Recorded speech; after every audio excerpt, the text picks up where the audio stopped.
Hello Coursera friends, my name is Gad and I'm going to be preparing a skirt steak for the Meat We Eat final video submission.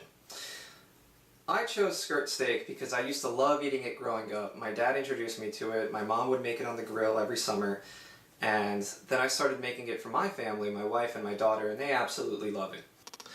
So here you see 3 small packages of skirt steak that I got from Wegmans in Princeton, New Jersey.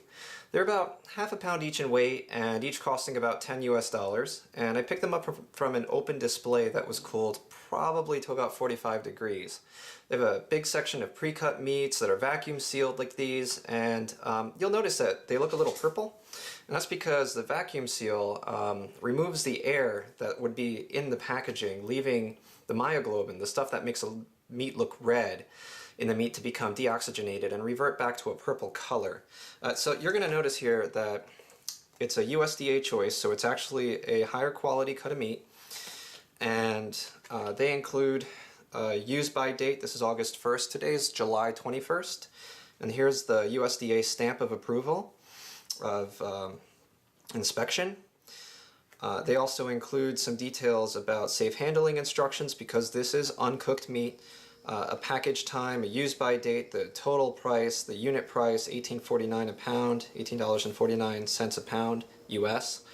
The net weight, 46 pounds, or 0.46 pounds, I'm sorry, and $8.51. Each of these is just about the same, so this one is 0.61 pounds at $11.28.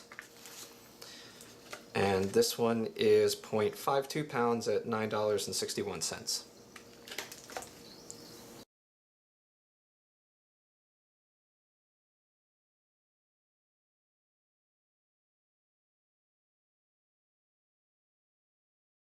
Alright, so now we're actually ready to start prepping the steaks. And before I get started on prepping the steaks, what I'd like to talk a few things about food safety and handling. So I used a cutting board to cut some of my vegetables, but I'm not going to use a wooden cutting board to cut the meat. And the reason being is that as you cut on the cutting boards, you leave grooves and edges and spaces in there, and any kind of bacteria that's on the meat could transfer and then sit in those grooves, even if you wash them. And then they can transfer onto your other foods. And you don't want that. So what I'm going to do is I'm going to use a plastic cutting board. It doesn't hold on to these grooves, and easy to wash, and you can put it through the dishwasher, so that's actually excellent. All your seasonings, you should put them out ahead of time. So I put my salt, and I'm only going to use kosher salt, always use kosher salt, in a ramekin, and so that way as I dip my hand in the ramekin and slap it onto the meat, it doesn't matter if I ruin that batch of salt. I'm not going to reach in for this and ruin my entire batch of salt that I have. That would be kind of a bummer. The other thing is I'm going to use my left hand to touch the meat and also get into the salt, and I'm only going to use my right hand to cut, and also maybe reach for things in the kitchen that I might need, like the sink, and so that way I'm not contaminating anything in the kitchen.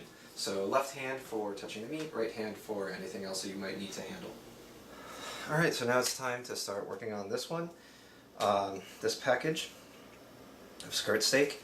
And Wegmans has these really neat easy peel, which sometimes are not as easy as they seem. Deal with it later. I'm going to pound this after I peel away some of the fat. Now, skirt steak is actually a long piece. There you go. You see that? And it'll go along the side of the cow, and it's got a lot of fat on it, right? There's fat in our skin, and it's the same thing here. And so I'm just going to trim away some of that fat. And put that there. We'll wash the top here afterwards with a little bit of bleach. So now I'm going to take this tenderizer, and what I'm going to do is that I am going to pound with the grain. So I'm going to take 1 pound down, and I'm going to push or pull with the grain.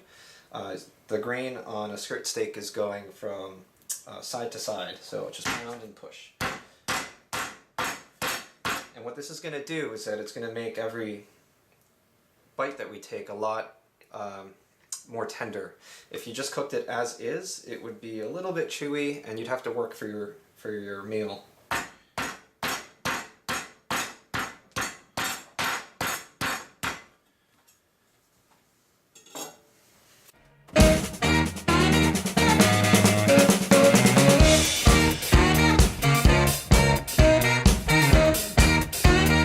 We want it in ounces. Pounds and ounces, so I'm going to zero the scale. I'm just going to start adding them.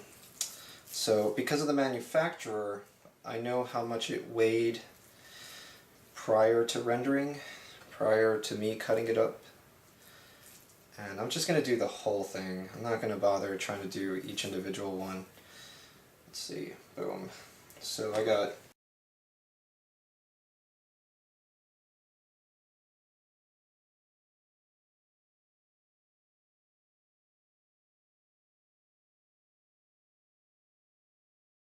Alright, so we know how much it weighs, and like I promised you, I'm just going to salt it.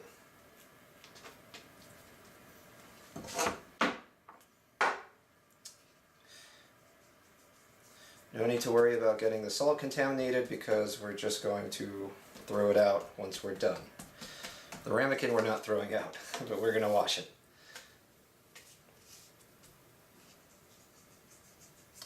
Again, left hand for handling the meat, right hand clean. I can move within this kitchen without worrying about making a mess.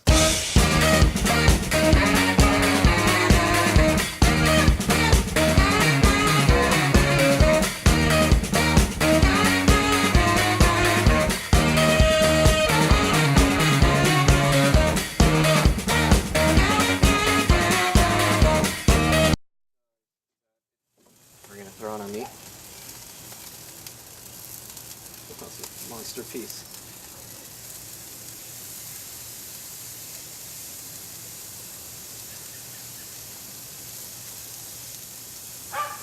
The lady's funny.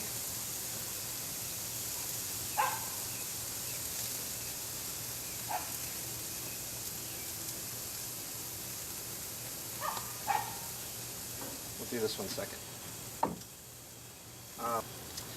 Alright, so the 3 minutes are up, and typically I leave this closed, but because we're making this for a video, I'm leaving it open for you all to see. I'm just going to go ahead and flip them. I can tell there's a little bit of the juices already coming out. The fact that they're moving on the grates, even though I put olive oil on the grates so they don't stick. Typically when you cook meat, they'll stick until they're ready to release. As soon as you can just slide them, then you know you're ready to flip.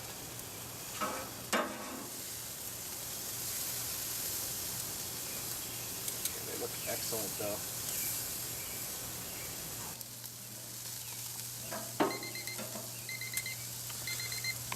Alright, 3 minutes is up. So I'm going to take my handy dandy thermometer here, and I'm just going to put it in a little bit of a diagonal.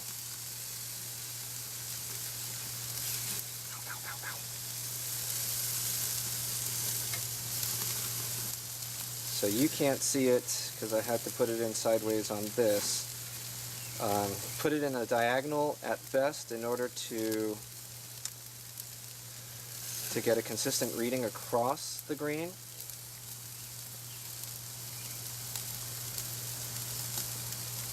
We're just at about 1.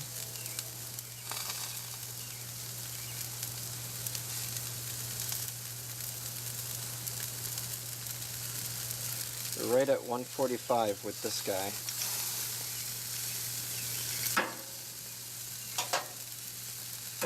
Right. And I can tell he's done. Zero the scale out. So we'll take this guy.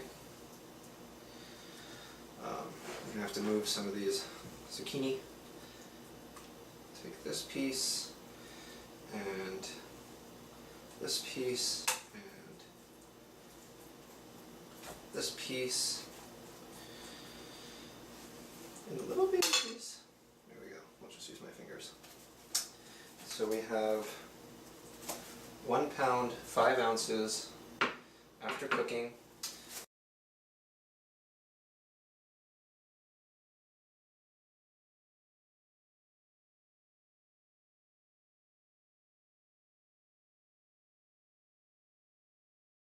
One final note on flavor. If you cut against the grain or across the grain, it's going to make it a lot more tender. Plus it presents really, really nicely. So I'm just going to put this right here.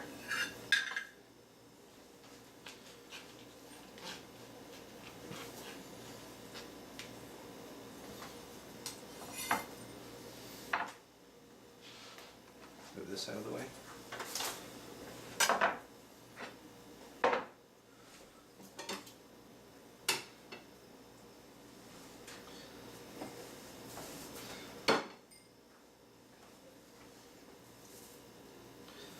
Chimichurri sauce.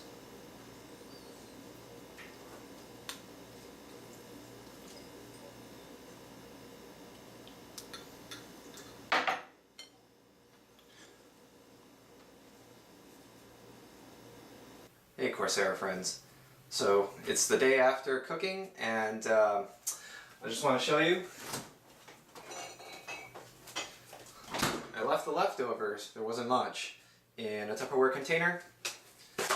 And one of the great things is that it turns out it's really great cold, so it's going to go in a salad for me.